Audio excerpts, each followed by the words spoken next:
Aspirants, welcome to Geeta's life sciences. और आज का ये वीडियो है वो बहुत ही स्पेशल है, बहुत ही इम्पोर्टेंट है उन लोगों के लिए जो फुल टाइम जॉब करते हैं और जिन्हें सीएसआई नेट क्वालिफाई करना है, या उन लेडीज के लिए जिनकी शादी हो चुकी है, बच्चे हैं और जिन्हें अब लगता है कि जिंदगी खत्म है, अब मैं सीएसआई नेट क्वालिफाई नहीं कर सकती, या अब मैं रिसर्च नहीं कर सकती, या मैं जॉब नहीं कर सकती।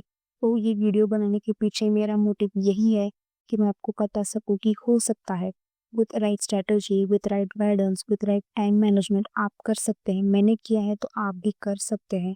तो ऐसे ही अपने सपनों को प्लीज मत छोड़िए और अपने सपनों के लिए थोड़ी सी मेहनत कीजिए। अपनी स्टोरी से आपको यही बताऊंगी कि आपको कैसे करना है, ठीक है। तो पहले मैं आपको बताना चाहूंगी मेरे तो एजुकेशन बैकग्राउंड के बारे में। तो मैंने अपनी जो पोस्ट ग्रेजुएशन है वो माइक्रोबायोलॉजी से की थी। माइक्रोबायोलॉजी फर्स्ट ईयर में ही, मतलब एमएससी फर्स्ट ईयर में मुझे पता चल गया था कि इसका इसका ऐसा कोई स्कोप नहीं है, क्योंकि बीएससी में हम कैसे होता है ना, हम थोड़े से इमेच्योर होते हैं, हमें पता नहीं होता है चीज़ों के बारे में।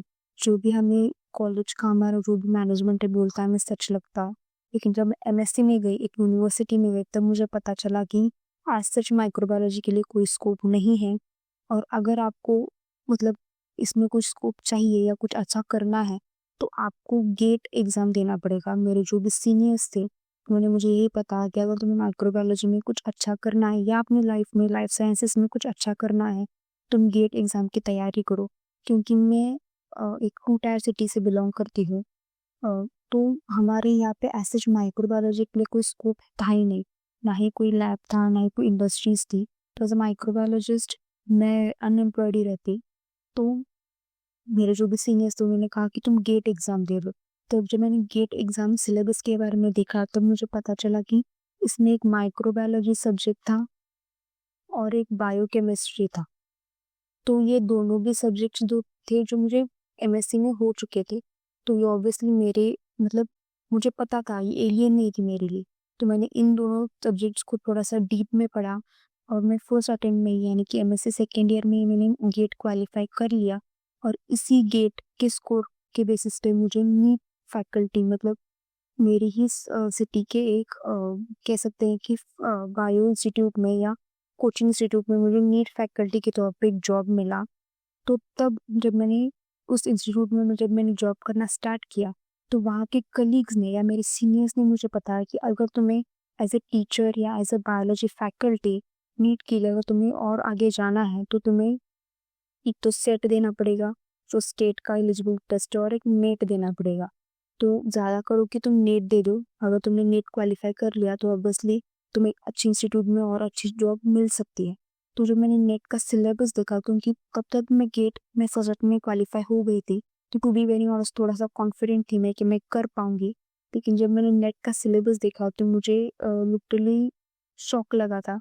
मतलब मुझे रियलिटी चेक मिला था कि नेट इतना आसान नहीं होने वाला, क्योंकि इसके सिलेबस में माइक्रोबायोलॉजी सिर्फ और सिर्फ 5% का ही था। मतलब एक पूरे यूनिट में सिर्फ एक सब टॉपिक था जो भी बहुत कम बार पूछा गया है। मतलब बहुत बच्चे से स्किप भी करते हैं इसकी वजह से। और एक बायोकेमिस्ट्री था, अच्छा खासा यूनिट था, लेकिन जो 12 यूनिट थे जो बायोकेमिस्ट्री को छोड़ के, वो सारे मेरे लिए एलियन थे। मुझे कुछ समझ में नहीं आ रहा था मैं क्या करूँ, कैसे स्टार्ट करूँ।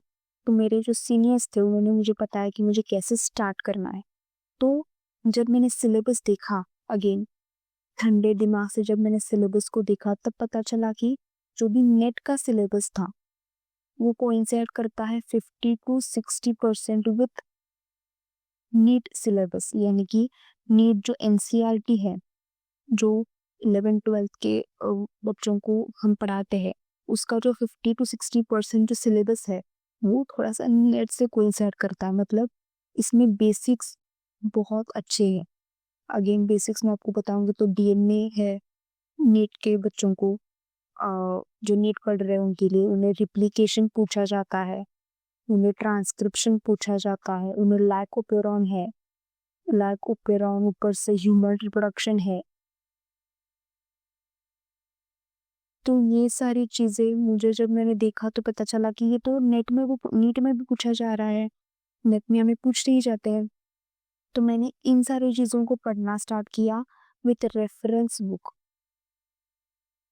तो मैंने इसे नीट की तैयारी ऐसे नहीं किया, मतलब बच्चों को पढ़ाने के लिए नहीं, खुद को पढ़ने के लिए मैंने पढ़ना स्टार्ट कर दिया।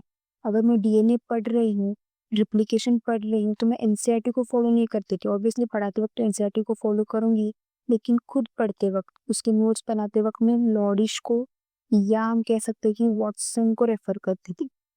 तो इसकी वजह से क्या होता था, एनसीईआरटी से तो मेरे बेसिक्स क्लियर होते ही थे, प्लस लॉरिश से हो गया या वॉटसन से हो गया, डीएनए रिप्लिकेशन, लाइकोपेरॉन, ये सारी चीज़ें मेरी एडवांस तक भी क्लियर होती थी। मतलब एडवांस सी चीज़ें मुझे पता चलती थी और मेरा बेसिक्स भी क्लियर होता था, और इसकी वजह से मेरी अच्छी खासी प्रिपरेशन स्टार्ट हो गई थी। और दूसरा जो जिसने मुझे हेल्प किया था वो थे मेरे स्टूडेंट्स। स्टूडेंट्स ने मुझे एक इतने अच्छे डाउट्स पूछ रहे थे स्टूडेंट्स मुझे, जिसकी वजह से मेरा क्या होता था कि मेरा एक एप्लीकेशन बेस्ड या एक प्रॉब्लम बेस्ड लर्निंग होती थी। फॉर एग्जांपल, एक स्टूडेंट ने मुझे पूछा था कि ग्लूकोज, हम कहते हैं ना कि ग्लाइकोलाइसिस में ग्लूकोज का कन्वर्जन होता है ग्लूकोज 6 फॉस्फेट में। तो उसने मुझे पूछा था कि सिक्स कार्बन पे ही क्यों फॉस्फेट लगता है, यानी कि ग्लूकोज के पास तो 6 कार्बन है, तो 6 कार्बन पे ही क्यों फॉस्फेट लगता है। तो ये मुझे ऐसा तब पता नहीं था, टू बी वेरी ऑनेस्ट। तो मैंने लेनेंजर में जाके देखा शाम को आने के बाद घर पे, तो पता चला कि 6 कार्बन जो होता है वो क्या कहते हैं, रिंग के बाहर होता है, और बहुत आसान होता है जो रिंग के बाहर है, जो ओपन है उस पे फॉस्फेट लगाना। और यही क्वेश्चन मुझे पूछा गया था डीबीटी में, और मैंने इतना मतलब दिल से उस बच्चे को दुआई दी थी कि थैंक गॉड उसने मुझे सवाल पूछा, क्योंकि अगर आप देखोगे तो डीबीटी में भी यही था। और मुझे इंटरव्यू में, मतलब मेरा आगे वाले जॉब के इंटरव्यू में मुझे यही पूछा था कि क्यों ग्लूकोज के 6 कार्बन पे ही फॉस्फेट लगता है। तो मैं इतनी दुआई दी थी मैंने उस बच्चे के लिए कि थैंक गॉड उसने मुझे सवाल पूछा। तो स्टूडेंट्स के जितने भी डाउट्स थे ऑब्वियसली वो एनसीईआरटी बेस्ड तो होंगे नहीं, जो उनके दिमाग में आएगा वो पूछेंगे। तो उसकी वजह से क्या होता था, उन डाउट्स की वजह से मेरा एप्लीकेशन बेस्ड हो गया या प्रॉब्लम बेस्ड मेरी पढ़ाई होती थी। That help me in C section. जो हमारा सी सेक्शन होता है सीएसआर नेक का, उसमें मुझे उन्होंने बड़ा हेल्प किया है कि अगर हमने ये किया तो, अगर डीएनए रिप्लिकेशन में हेलिकेज काम नहीं कर पाया तो, अगर म्यूटेशन पॉलीमरेज में हो गया तो बच्चे इससे सवाल पूछते थे मुझे, जो मुझे हेल्प करता था मेरी ही पढ़ाई में। तो मैं और ज़्यादा कह सकते हैं कि डाउट्स को और ज़्यादा मैं मोटिवेट करती कि और डाउट पूछूं मुझे, ताकि मेरी भी प्रिपरेशन अच्छी हो जाए। उसके बाद रिसोर्सेस मैंने कौन से यूज़ किए थे, तो ऑब्वियसली मैंने सेल्फ स्टडी की थी। मैंने कोई भी ऐसा कोचिंग ज्वाइन नहीं की थी, जितना मैं खुद कर पाई थी उतना ही मैंने किया था। क्योंकि कोचिंग में खुद कोचिंग में पढ़ाती थी, वापस आके मेरे से कोचिंग में जाना टाइम मैनेज नहीं हो पा रहा था मेरा, तो मैंने सोचा कि मैं खुद ही कर लेती हूँ, जैसा होगा देख लिया जाएगा। तो रिसोर्सेस तब मैंने क्या किया था, पहली बार तो टेलीग्राम तब बहुत अच्छा था। थोड़ा सा ना कॉपीराइट इशू कम आते थे, कॉपीराइट इशू थे ही नहीं तब। अभी अब कॉपीराइट इशूज आ रहे थे, तब हमें कॉपीराइट इशूज नहीं थे। अच्छे खासे नोट्स मिलते थे, रेफरेंस बुक्स मिलती थी, वीडियोस भी मिलते थे। तो एज सच हमें कॉपीराइट इशू नहीं था। तो टेलीग्राम ने मुझे बड़ा हेल्प किया था इन रिसोर्सेज। उसके बाद एक जेड लाइब्रेरी करके था, मतलब जिन बच्चों को शायद पता भी नहीं होगा, जेड लाइब्रेरी करके एक लाइब्रेरी थी, जो ऑनलाइन लाइब्रेरी थी, जहाँ पे आपको लेनिंजर का कह सकते हैं कि एडवांस या लेटेस्ट एडिक्शन, क्यूबिज इम्यूनोलॉजी का लेटेस्ट एडिक्शन, नॉलेज का लेटेस्ट एडिक्शन, ये सारी एडिक्शन आपको फ्री में आप डाउनलोड कर सकते थे। तो जेड लाइब्रेरी ने मुझे बड़ी हेल्प किया है। मुझे आपके साथ इसमें कोई प्रॉब्लम आई है ये भी नहीं चलता है, लेकिन इन दोनों चीज़ों ने मुझे बड़ा हेल्प किया है, टेलीग्राम ने और जेड लाइब्रेरी ने। और उसके बाद यूट्यूब ने। तो मेरा यूट्यूब चैनल खोलने का ये भी एक बहुत बड़ा उसके पीछे मोटिव था कि मैं उन बच्चों को हेल्प कर सकूँ या उन एस्पायरेंट्स को हेल्प कर सकूँ जो एक कोचिंग इंस्टीट्यूट नहीं ज्वाइन कर सकते for their own personal reasons. क्योंकि मैंने भी खुद यूट्यूब से किया है, मतलब एज सच में कोई एक स्पेसिफिक यूट्यूब चैनल को फॉलो नहीं करती थी। मैंने जितने भी सीएसआर पे वीडियोस बनते हैं वो सारे देखे हुए थे, और मैं सबके नोट्स लेके जो मुझे सही लगता था वो मैं करती थी, और जिसने मुझे बड़ा हेल्प किया था। तो मैं यही आपको रिसोर्सेज बताऊंगी। एक तो टेलीग्राम मैंने यूज़ किया था, एक जेड लाइब्रेरी किया था, और एक यूट्यूब पे मैंने जितना मुझे वीडियोस मिले थे वो मैं सारे उसमें से देखती थी। उसके बाद प्रॉब्लम्स एंड मिस्टेक्स, ऐसा नहीं था कि मेरी ज़िंदगी में, मतलब मेरी प्रिपरेशन के वक्त कोई प्रॉब्लम आई ही नहीं, बहुत प्रॉब्लम्स आई थी, क्योंकि मैंने आपको कहा कि मैंने सेल्फ स्टडी की थी। सेल्फ स्टडी कर रही हूँ मैं अभी भी मेरी प्रिपरेशंस के लिए। तो सेल्फ स्टडी में प्रॉब्लम यही आती है कि आपको पता नहीं होता कि मतलब आपको गाइड करने के लिए कोई होता नहीं है। अगर आप कहीं रुक गए हो तो आपको खुद ब खुद देखना पड़ेगा क्या करना है, कैसे करना है। फॉर एग्ज़ाम्पल अगर मुझे पीवाईक्यू सॉल्व नहीं हो रहा है, तो अब तो आपको चैट जीपीटी है, एआई है, आप एआई से पूछ सकते हो। लेकिन जब मैं प्रिपरेशन कर रही थी तब एसएसटी का हमें कोई था नहीं, तो मेरे पास तो सिर्फ टेलीग्राम ही था। जो टेलीग्राम पे ग्रुप्स होते हैं तो मैं वहीं पे जाके पूछती थी कि इस पीवाईक्यू का आंसर बताओ। तो एज सच कोई जल्दी जवाब नहीं मिलता था। ऑब्वियसली हर कोई अपने अपने टाइम के हिसाब से ही बताता था। तो जब एक बार 2-2 दिन के बाद 3-3 दिन के बाद भी जवाब मिलते थे और वो भी कन्फ्यूज़िंग मिलते थे। मतलब कोई बोलता था ए है, कोई बोलता था बी है, तो वो खुद कन्फ्यूज़ होते थे। तो ये एक प्रॉब्लम थी पीवाईक्यूज़ की। तो मुझे बहुत ज़्यादा यूट्यूब चैनल्स पे देखना पड़ता था, मतलब उन्होंने पीवाईक्यू सॉल्व किए हैं। तो वो भी ऐसा था कि मतलब वो थोड़े से क्वेश्चन सॉल्व करते थे। ऐसा नहीं था कि वो पूरे ही क्वेश्चन सॉल्व करते थे, थोड़े बहुत क्वेश्चंस को सॉल्व करते थे। उसके बाद मिस्टेक्स में सबसे बड़ी मिस्टेक मेरी टाइम मैनेजमेंट। मुझे टाइम मैनेज ही नहीं हो पा रहा था क्योंकि ऑब्वियसली सीएसआर नीट का एग्ज़ाम आपका दिसंबर में आता है और जून में आता है और तभी नीट की प्रिपरेशन भी स्टार्ट होती है। मतलब आपको पता होगा कि नीट मई में आता है और उनका जो भी वन शॉट होता है या जो भी रिवीजन होता है वो दिसंबर में स्टार्ट होता है। तो उसकी वजह से क्या होता था कि दिसंबर में नीट के बच्चों मतलब मेरे बच्चों का भी मुझे रिवीजन लेना था और खुद भी रिवाइज करना था। मई के वक्त भी ऐसा ही था क्योंकि मार्च अप्रैल में या जून में आपकी एग्ज़ाम आती है। वो एग्ज़ाम की भी तैयारी करनी है और इनको भी हेल्प करनी है। तो टाइम मैनेज नहीं हो रहा था मुझसे और प्रॉब्लम्स यही थी कि समझ में ही नहीं आ रहा था कि कितना पढ़ना है, कैसे पढ़ना है, क्या-क्या करना है।